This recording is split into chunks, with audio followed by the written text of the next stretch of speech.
Hey everybody, today I'm out here and I've got my kayak trailer pulled out of the garage, and I've got a unique opportunity to show you my Jackson Big Rig and my Jackson Knarr side by side and show you some of the differences and some of the improvements that we made. So I'm going to turn the camera around here and give you a little bit of a look at them side by side and point out some of the big differences that you're going to see between the two boats. So here you go.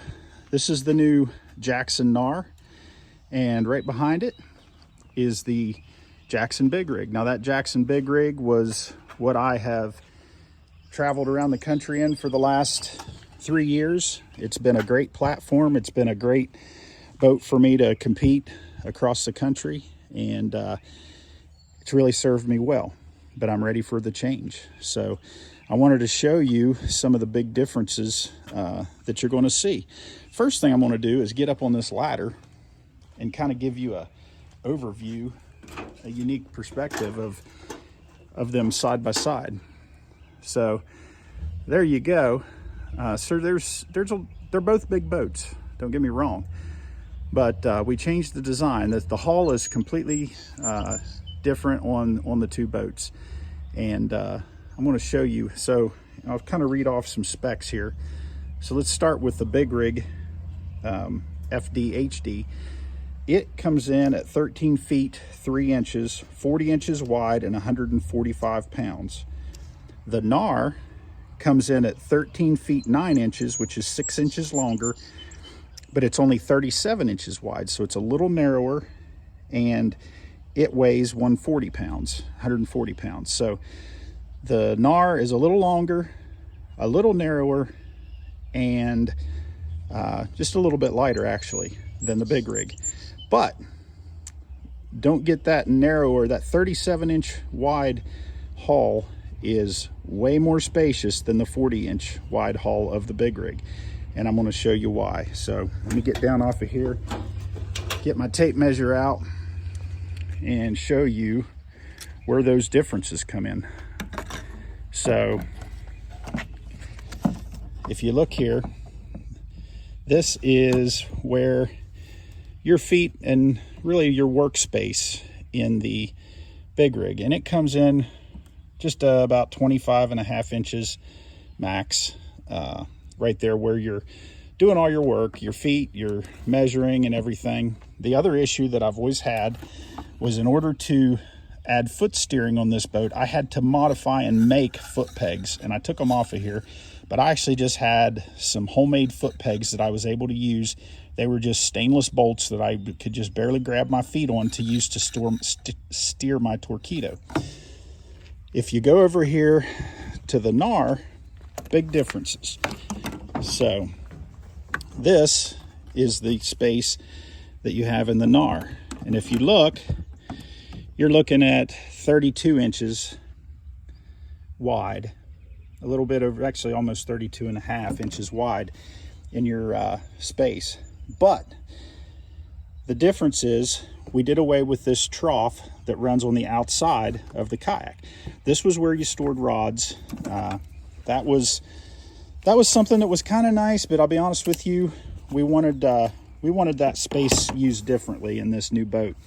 So we took the rod storage that we've had out here for years, and we just moved it to the inside. So we've always had internal rod storage, but it was internal to this trough on the outside of the boat. It made it a little more difficult to get to your rods out here, especially if you had fish finders, transducers, everything mounted on the side, paddles, anything. So that was something that we felt like would be a better use of here. So we were able to increase the foot space, the foot area, with an actual narrower boat by taking away these troughs. That makes this boat perform a little better. It's got a faster hull. It's got internal storage. And the big thing is, if you look on this Big Rig, from the front to the back, I have added Yak Attack hardware, the full length in various places, in order to mount things. I've got Yak Attack eyes in the back for running things, just really the whole length. You were constantly having to kind of make it work. You do not have that problem with the full length tri-track that we have on this Jackson Knarr. From the front to the back, you can mount stuff anywhere you want. So that has been really great. This was personally probably the fastest boat I've ever rigged, quickest boat to rig with foot steering. So like I was saying, with this boat, I had to modify and make my own sliding foot pegs. I'm able to utilize some Yak Attack products and Select Design sliding foot pegs, and there is plenty of room between the foot pegs and your pedals for this boat. Big improvement. Made rigging this so much easier. That was one thing that was really nice. The other thing that was really nice to rig on this boat, I had this Lowrance Active Target on my previous boat, and I now have it on this Knarr. That is a lot easier to set up on this boat than it was on this boat because of this wide track. It caused some issues. I had a lot of issues trying to get it to run correctly. It wanted to kind of work at an angle. It just wasn't working very well on this boat. But this one, it was a breeze. I just bolted it onto that track wherever I wanted. I can move it if I need to. Ran it through the inside of the hull right there. Ran my fish finder wires through. It was so simple. So that was a big improvement. Let's talk about the rudder control. This is how we steered. We had sliding rudder control with the big rig. Now we have this handle that works so much better. Really happy with that.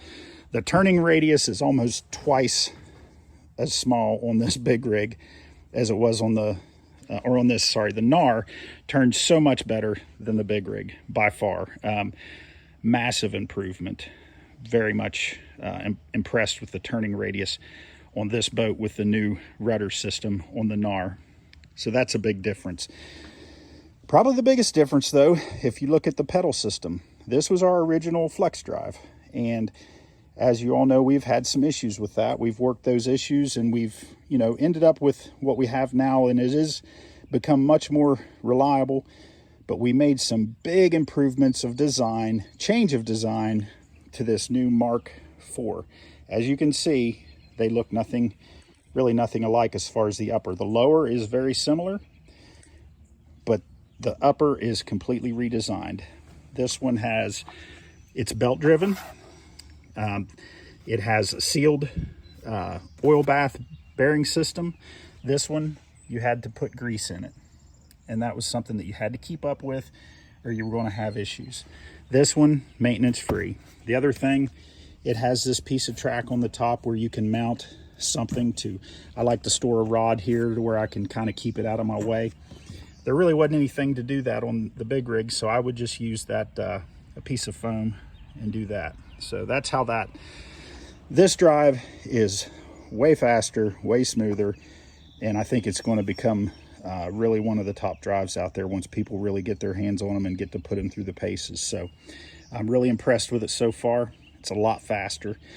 On a side note, you will be able to eventually buy this drive, the entire drive, and put it in the existing Jackson boats.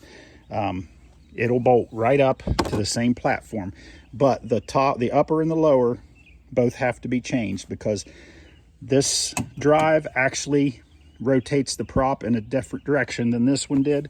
So you can't just take this upper and put it on the old lower.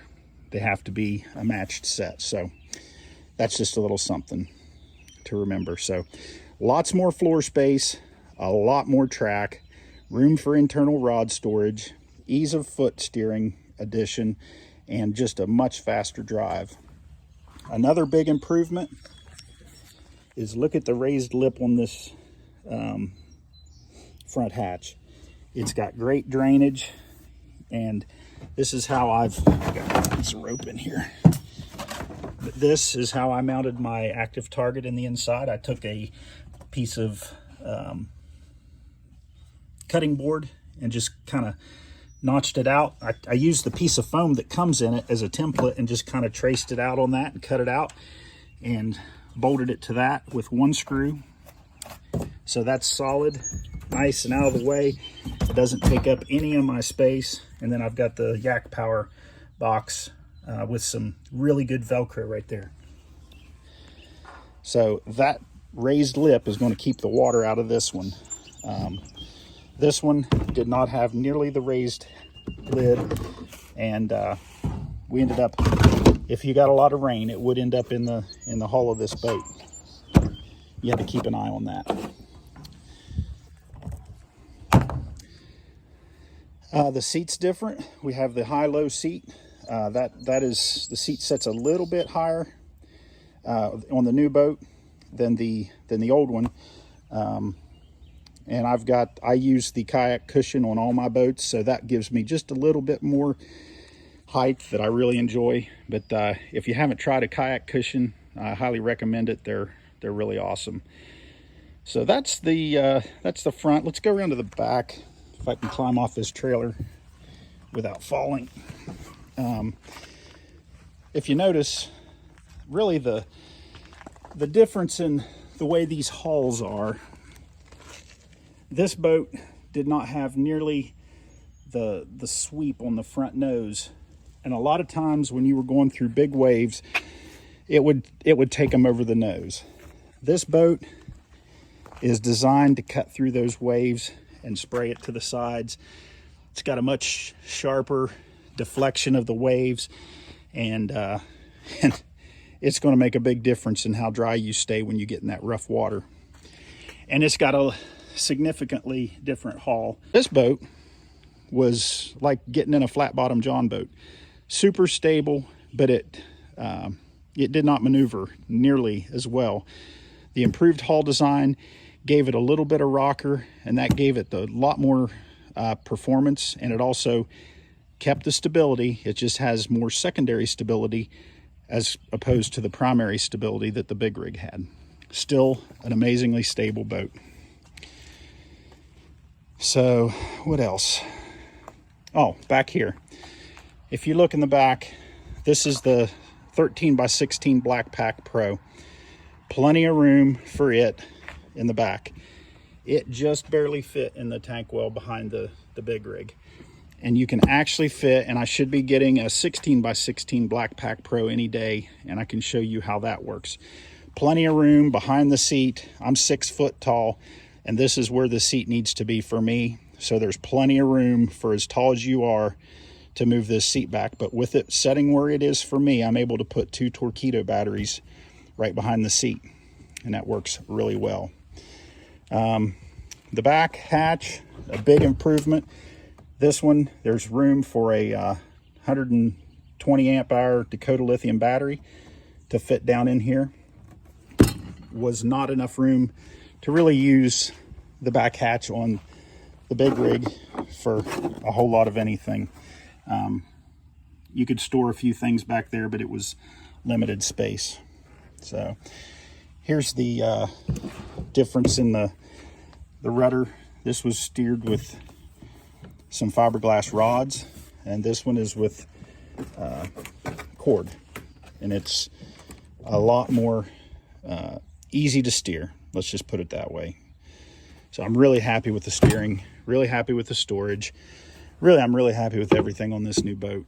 I got to spend a day in it yesterday, or day before yesterday, and I was really pleased. I need to finish up a few rigging things, but that's it. That is the difference between the two boats. Check them out. I'm gonna be rocking that Knarr this year, and if you see me out on the water, stop me and feel free to come over and just take a look or take it for a test drive. So thanks for your time, and y'all take care. God bless.